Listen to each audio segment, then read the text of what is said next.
America अब खुद Iran से टकराने के लिए सीधा मैदान जंग में उतर आया है।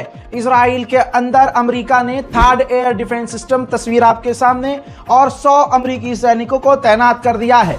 यानी आप समझ लीजिए कि अमेरिका के 100 सैनिक अपने अपने एयर डिफेंस सिस्टम के साथ इजराइल को बचाने के लिए इजराइल में तैनात हो चुके हैं। इस पर ईरान के विदेश मंत्री ने बड़ी बात कही।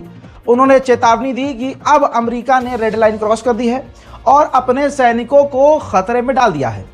हजरात मोहतरम, इसके अलावा बड़ा अपडेट यह है कि ईरान के विदेश मंत्री ने यह भी कह दिया है कि हम जंग के लिए पूरी तरह से तैयार हैं।